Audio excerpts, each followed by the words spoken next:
30 degrés à Ménotin, Kindono et environ. Mesdames et messieurs, bonjour au sommaire de cette édition. Les préparatifs vont bon train à la Commission électorale nationale autonome. Les candidats en lice ont procédé ce mercredi au tirage des membres des bureaux de vote dans les villes retenues hors du territoire. Vous aurez les précisions dans cette édition. Expédie Wissou à Abomey, c'est dans le cadre de sa tournée en sa qualité de ministre conseiller à l'enseignement technique sur les chantiers de construction des lycées modernes. Les détails à suivre bien sûr dans ce journal. Et puis GIF 2026, les femmes du ministère du développement s'offrent une semaine de célébration.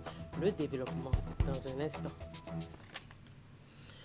À nouveau, bonjour. Une délégation d'experts de la CEDEAO en séjour au Bénin dans le cadre des prochaines élections était ce mercredi au siège de la Commission électorale nationale autonome. Une visite d'échange pour s'enquérir du niveau de préparation de l'élection présidentielle du 12 avril prochain. Au terme de la rencontre, le chef de la mission s'est confié à la presse. Voici un extrait de ses propos. On est satisfait de ce qui s'est passé parce que ça a été fait au vu aussi de tous ceux qui sont présents. Nous pensons que tout a été fait dans les règles de l'art. On ne savait pas que c'était une opération de ce genre, mais on a compris que c'était nécessaire de procéder de cette manière-là. Je crois que c'est un processus qui s'est très bien passé dans la transparence, devant nous tous, devant tout le monde, devant la presse. Ce n'est pas un jeu compliqué, mais cela a été très transparent. Et je crois que, pour ce que je pense, la Sénat évolue dans ses façons de faire pour assurer la transparence. Parce que souvent, quand il y a des attributions de sièges à la Sénat ou choses, les gens pensent que c'est un jeu. Ils font des jeux, mais ils ont des noms à part.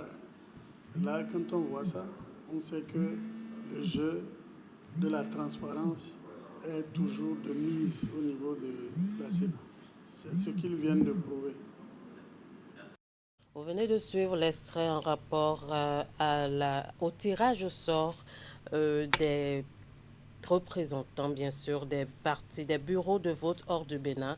Et là, il s'est agi pour les partis politiques de tirer au sort le président et ses deux assesseurs dans chacune des 14 villes retenues hors du territoire national. Je vous invite à suivre à présent l'extrait de chef de la mission de la CEDEAO en visite à la Sénat dans le cadre des prochaines élections qui était au siège vraiment de la Sénat ce mercredi. Une visite d'échange pour s'enquérir bien sûr du niveau de préparation de l'élection présidentielle du 12 avril prochain.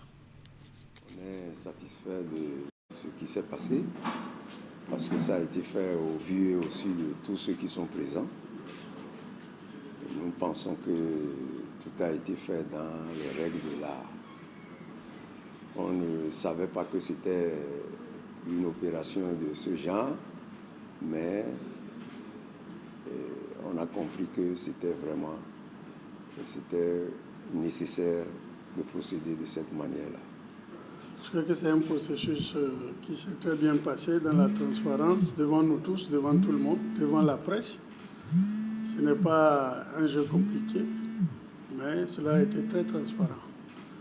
Et je crois que, pour ce que je pense, la Sénat évolue dans ses façons de faire pour assurer la transparence.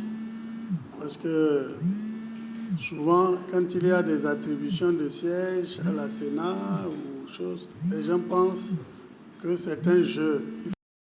Suivez dans nos prochaines éditions l'extrait relatif à la visite de la CEDEAO au siège de la Sénat. L'arrondissement d'Akodera, situé dans le département du Mono, porte son choix sur le duo candidat Romuald Wardani, Mariam Tchabi Talata Zime pour la prochaine présidentielle. Choix indiqué par le creuset des ambassadeurs et leaders d'Akodera et parrainé par Jeanne Adam-Biokou, Akakpo, personnalité politique de la localité. C'était à la faveur d'un géant meeting. Narcisse Alossé. Unis et engagés autour de leur fille, Jeanne Adambiokou épouse Akakpo pour la poursuite de la dynamique en cours au Bénin depuis 2016. Et l'arrondissement d'Akodera donne ici la preuve avec une mobilisation historique. En répondant massivement à cet appel, vous démontrez que la communauté d'Akodera reste debout, consciente des enjeux et prête à prendre toutes les places dans l'histoire politique de notre nation. Durant toute une décennie, les portes de nos rêves se sont majestueusement ouvertes et que la fierté d'être béninois ne se dispute point. C'est un acquis qu'il faut sauvegarder. Pour l'échéance électorale du 12 avril prochain, l'option est faite ici de choisir le candidat Romuald Wardani avec un défi. Il a un devoir encore plus grand et sacré, aussi pour vous que pour moi, chers frères et sœurs d'Akodera, de nous mobiliser fortement autour de son élection et pour la réussite de son mandat. L'objectif fixé par cette femme leader de la région est que les 8000 voix d'Akodera soient acquises par le candidat de la majorité au pouvoir. Objectif que partagent ses alliés venus du Koufou voisin. Le candidat Romuald Wardani est du Grand Mono. Si le jour Borgo Alibori demain fait un record plus que le Grand Mono, ça sera une honte pour nous. Les signaux sont ainsi tracés pour un fort taux de participation à Akodera à l'issue de ce scrutin. Jeanne Adambiokou Akakpo, elle, tient le pari avec un parcours politique qui suscite fierté et admiration. C'est une battante. Je vois les coups que tu reçois, mais elle a cette force de se relever aussitôt. Je vous remercie d'être venu la soutenir. Un soutien populaire rythmé de bains de foule, symbole d'une cohésion fraternelle retrouvée à Akodera, jadis grand centre commercial du sud Bénin. Dans un autre registre, à l'heure où la transformation numérique redéfinit les contours de la sécurité et de la gouvernance en Afrique de l'Ouest, la question de la protection des données personnelles devient un enjeu majeur. À Cotonou, des journalistes venus de plusieurs pays de la sous-région prennent part à un atelier régional consacré à l'identité biométrique et à la sécurité des citoyens. Une initiative du programme pour le dialogue sur la sécurité en Afrique de l'Ouest de la Fondation Konrad Adenauer en collaboration avec le réseau des journalistes africains spécialisés des questions de défense et de sécurité. Les travaux de l'atelier ont été ouverts ce mercredi. Voici le reportage. Au cœur de cet atelier régional, les enjeux contemporains de sécurité et de gouvernance numérique. Initié par le programme pour le dialogue sur la sécurité en Afrique de l'Ouest de la Fondation Konrad Adenauer, en collaboration avec le réseau des journalistes africains spécialistes des questions de défense et sécurité, cette rencontre réunit des professionnels des médias spécialisés en défense et sécurité autour d'une thématique sensible. L'identité biométrique et la protection des données personnelles. Je trouve que c'est un sujet pas assez développé au sein du domaine journalistique et que c'est peut-être le moment d'en parler et d'explorer tous les enjeux. Les infractions liées à la protection des données personnelles, à la propagation, à la diffusion de ces données-là se multiplient. Donc on s'est dit qu'il faut qu'on fasse une pause et qu'on parle de ces choses-là pour que nous aussi, en tant que journalistes, en tant que sachants, nous qui sommes appelés à éclairer la grande masse, qu'on soit suffisamment outillés sur ces questions afin de mieux faire le relais au niveau de l'opinion. Pendant 2 jours, ces journalistes venus de plusieurs pays de la sous-région vont échanger avec des experts issus de la HAC, de l'ANIP, de la CRIET et de l'APDP sur les défis de la collecte, du traitement et de la protection des données à caractère personnel. On va discuter sur la situation d'identité biométrique et aussi les données personnelles parce qu'on a beaucoup d'options maintenant avec l'avancement de technologie pour prendre l'identité biométrique. C'est déjà très important que dans un pays, les données à caractère personnel, suivant les dispositions des articles 405 et 407 du Code du numérique, il faudrait quand même ces utilisations, son traitement est encadré rigoureusement donc, par ces dispositions. Cet atelier s'inscrit ainsi dans une dynamique régionale visant à faire des médias des acteurs clés de la gouvernance sécuritaire et numérique en Afrique de l'Ouest. Encore un mot en politique, c'est un ralliement qui fait déjà parler. Des militantes des démocrates changent de camp et affichent désormais leur soutien au duo Wadain Talata. Dans leur sillage, de jeunes hommes rejoignent également le mouvement. La déclaration de soutien s'est tenue ce jeudi 26 mars 2026 à Sérou, dans la commune de Djougou. Le reportage est signé Abdou Sabi Idrissou. Ces militantes et sympathisantes du parti Les Démocrates changent désormais de cap. À partir d'aujourd'hui, elles tournent définitivement le dos à cette formation politique pour s'engager dans une nouvelle aventure. Une décision forte portée par une mobilisation remarquable. Ces femmes ont choisi d'apporter leur soutien au duo Wadain Talata. Nous, femmes démocrates de Djougou, engagées pour le progrès, la paix et le développement de notre chère nation, exprimons par la présente notre soutien ferme, total et sans réserve au duo de candidats Wadain et Talata.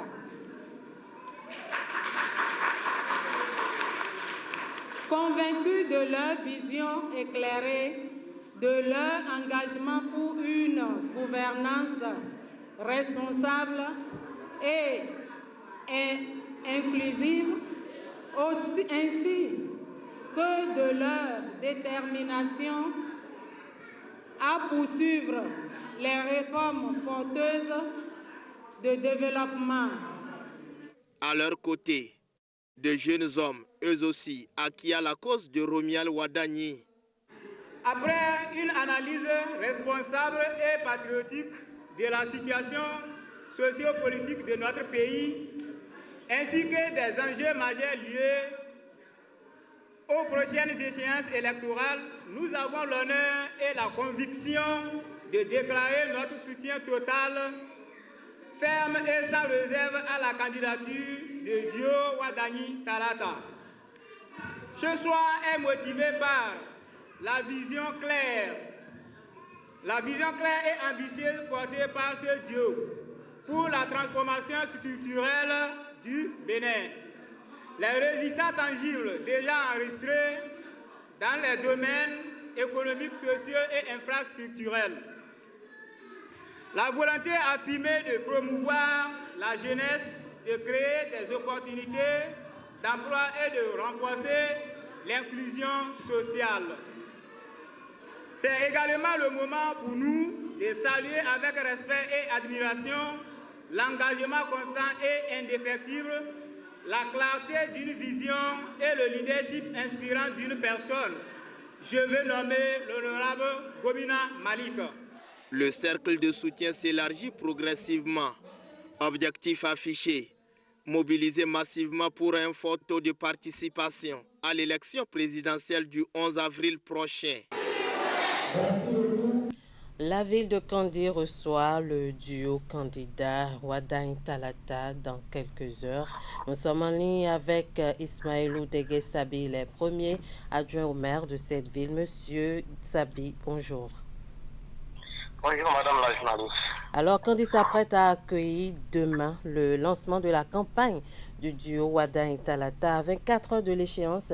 Quel est l'état de préparation de la commune déjà, tant sur le plan logistique que sécuritaire, pour garantir donc le succès de ce rassemblement? Merci madame la journaliste. Et à 24 heures du lancement de la campagne présidentielle, dans la commune de Kandi. Je pense que la commune de Kandi est à fait prête. Sur le plan logistique, toutes les dispositions ont été prises. Et les espaces de rassemblement ont été aménagés. Les équipes techniques sont mobilisées pour un temps soit peu garantir une sonorisation et une visibilité optimale. Bien entendu, les services municipaux travaillent en synergie pour fluidifier la circulation et l'accueil des délégations. Alors, sur le plan sécuritaire, nous collaborons étroitement avec les forces de défense et de sécurité afin d'assurer un encadrement, autant pour moi, un encadrement rigoureux, garantissant la sérénité et la sécurité des participants. Je voudrais également souligner la complicité et l'engagement de l'honorable Labio Ahmad Djibril, dont l'appui constant et la proximité avec les acteurs locaux ont été déterminants dans la réussite de cette préparation. Sa présence et son implication renforcent la confiance des populations et contribuent à créer un climat favorable pour que ce lancement se déroule dans un esprit de paix et de discipline également et de communion. D'accord. Alors, en tant que porte-voix de la population, au-delà du folklore électoral, qu'attend concrètement la ville de Kandi de ce passage du duo présidentiel? Quels sont les messages forts ou les engagements spécifiques que les populations locales espèrent entendre, bien sûr, demain lors de ce lancement? Au-delà du folklore électoral, les populations de Kandi espèrent des engagements clairs et concrets. Elles attendent des messages forts sur l'amélioration des infrastructures routières, également des soutiens à l'agriculture qui est le poumon économique de notre région. Nous espérons également la création d'opportunités pour des jeunes. Il y a également la promotion des services sociaux de base, notamment la santé et l'éducation. Je crois que ce passage du duo présidentiel est perçu comme une occasion de réaffirmer que Kandi est au cœur des priorités nationales et que ces besoins spécifiques sont pris en compte, seront pris en compte, autant pour moi, ces besoins spécifiques seront pris en compte dans les actions politiques à venir.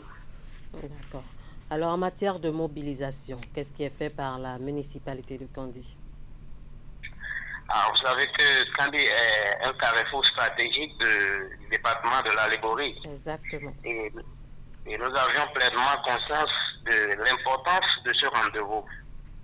Je pense bien que la municipalité, en lien avec les relais politiques locaux, en lien avec les relais, comment on appelle, les associations des jeunes, des femmes et les leaders communautaires, a mis en place une organisation de proximité pour sensibiliser un temps soit peu et mobiliser largement. Bien entendu, les populations du moins sont invitées à venir exprimer leur adhésion aux idéaux portés par le duo Walain Talata. Nous attendons une mobilisation record refait de l'engagement des citoyens de Kandi à accompagner une dynamique de développement et de modernisation. Alors, merci beaucoup à vous, M. Ismaëlou Deguessabi. Je rappelle que vous êtes premier adjoint au maire de Kandi. Merci, Madame la journaliste. Merci à vous. Nous allons poursuivre dans cette édition le rapport des données collectées sur les indicateurs de la facilitation du commerce et du transport le long du corridor était au cœur d'un atelier de validation tenu pendant 48 heures à Cotonou. Cet atelier a pour but de trouver des solutions innovantes pour rendre plus performant le corridor. C'est une initiative du secrétariat exécutif de l'organisation du corridor dont on parle à Abidjan-Lagos, qui travaille à améliorer la fluidité et la compétitivité de cet axe. Ingrid Moufid Sabour. Les résultats de la collecte des données sur les indicateurs de la facilitation du commerce et du transport le long du corridor Abidjan-Lagos, présentés ici aux représentants des États membres et partenaires techniques et financiers. Les parties prenantes sont appelées à valider le rapport de la collecte des données, harmoniser la compréhension des indicateurs entre eux et formuler des recommandations concrètes pour améliorer la fluidité et la compétitivité du corridor. En venant à Cotonou, dans cet atelier régional, vous avez accepté d'analyser les données essentielles pour adresser ces défis sur le corridor Abidjan-Lagos.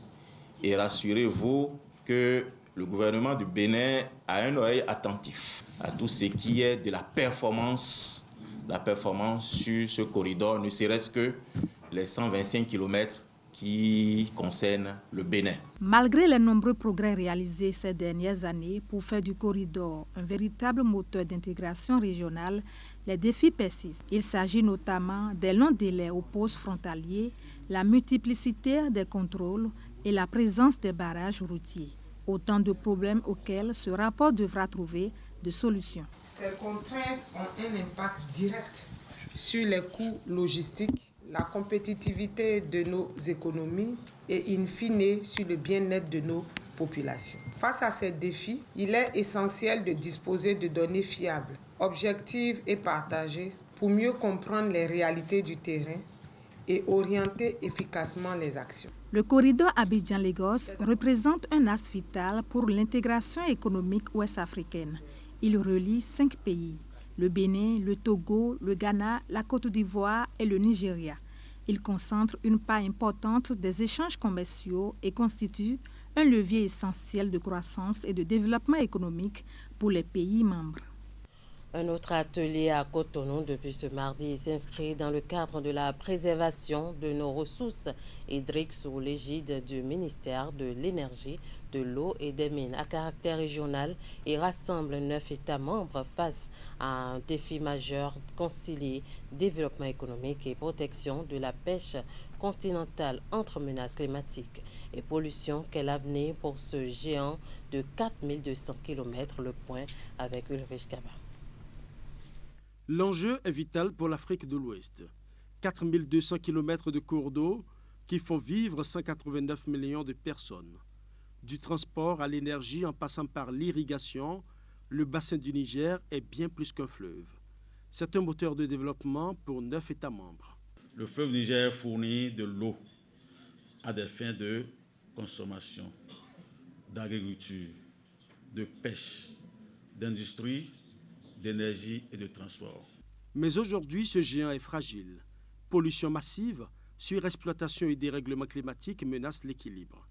Les captures de poissons, source vitale de protéines pour les populations rurales, stagnent. Le bassin du fleuve Niger se situe à l'extrémité de l'échelle de vulnérabilité et souffre en outre d'un important déficit d'adaptation. Face à l'urgence, les acteurs se mobilisent pour réfléchir sur les réponses cohérentes susceptibles de restaurer cet écosystème dégradé.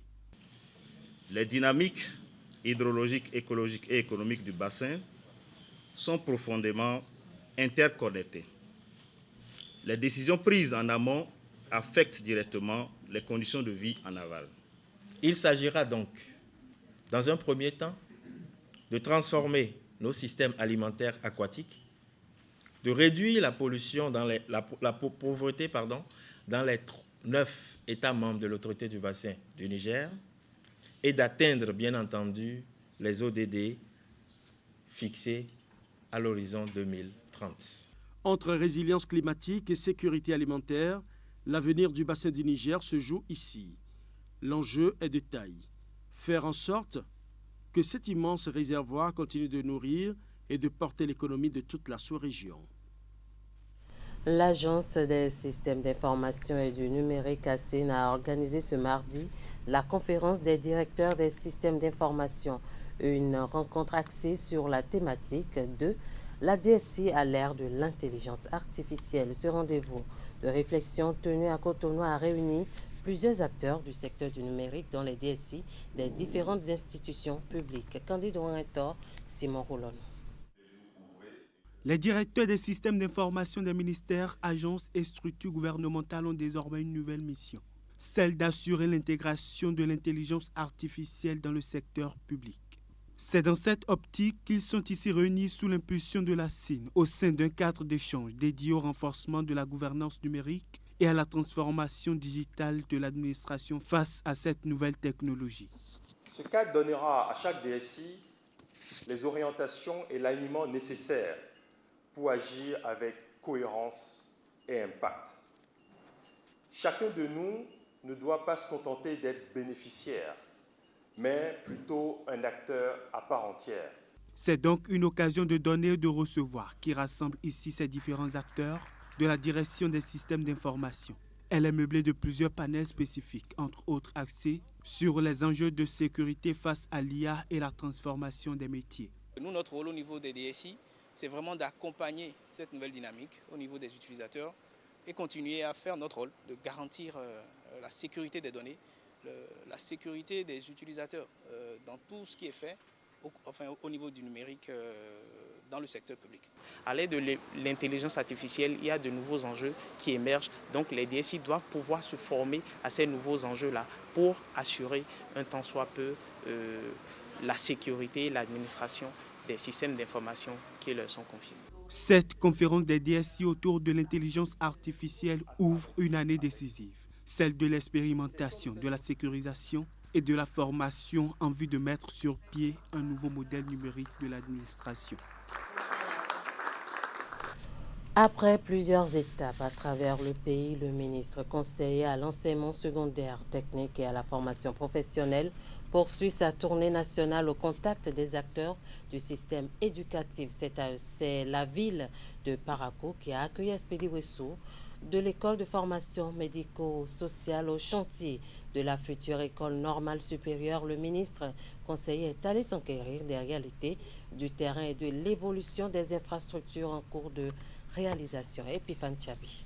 Dès son arrivée à Parakou, le ministre conseiller à l'enseignement secondaire, technique et de la formation professionnelle a eu une séance d'échange avec les apprenants de l'école de formation médico-sociale et leurs enseignants pour s'imprégner des réalités du terrain. Ensuite, cap sur le site de la future école normale supérieure de Parakou, un projet structurant annoncé en conseil des ministres du 11 mars 2026. Ensemble avec le maire de la ville de Parakou, le directeur départemental des enseignements secondaires techniques et de la formation professionnelle, le ministre conseiller a constaté de visu le démarrage effectif des travaux sur un domaine de 18 hectares pour une durée prévisionnelle de 18 mois. Je suis vraiment heureux de l'ouverture de ces chantiers qui constitue pour nous, dans le département, un outil de développement. Notre rôle est de veiller à ce que les infrastructures soient installées et dans les bonnes conditions et aussi dans les délais contractuels. Nous allons y veiller. Espedi Wessou a pour sa part appelé la vision du gouvernement, celle de faire de la formation technique un pilier du développement national. Le premier pilier du développement, c'est la formation des ressources humaines. C'est pourquoi l'État a mis autant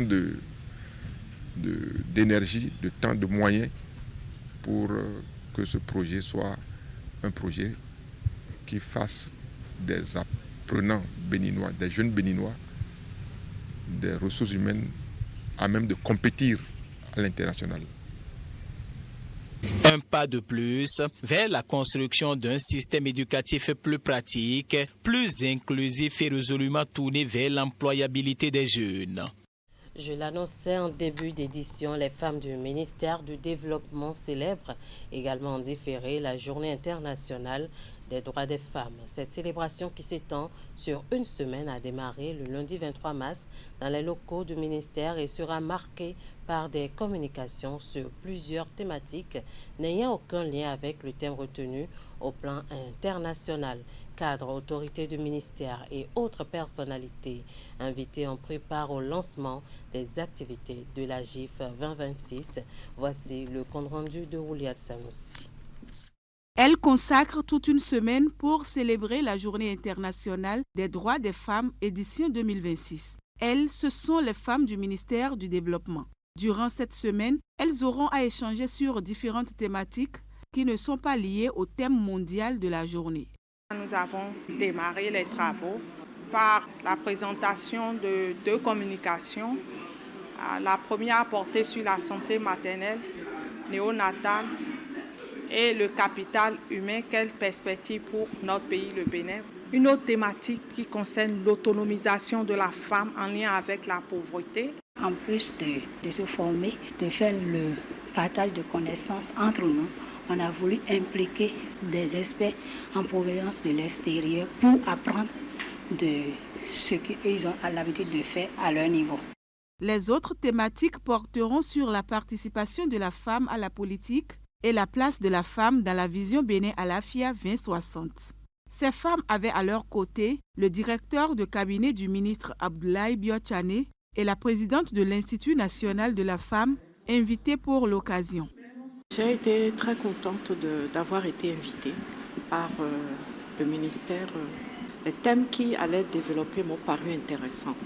La question de l'autonomisation m'intéresse au plus haut point en tant que présidente de l'Institut national de la femme. Le jour où nous allons réussir à déconstruire l'image du mariage comme étant symbole de réussite dans la société, à partir de ce jour-là, vous allez commencer par observer de vrais progrès sur la question de l'autonomisation de la femme. D'autres activités sont prévues pour cette célébration, démarrée le lundi 23 mars. Et comme d'habitude, des soins de santé seront offerts aux agents du ministère. La cerise sur le gâteau, ce sera l'action sociale en faveur des enfants d'une école primaire à travers un don d'ouvrage. Et voilà qui boucle ce 13h au Bénin. Merci de nous avoir suivis. Merci à toute l'équipe de rédaction, de réalisation et de diffusion. Passez un très bel après-midi en compagnie des programmes de Canal 3 Bénin.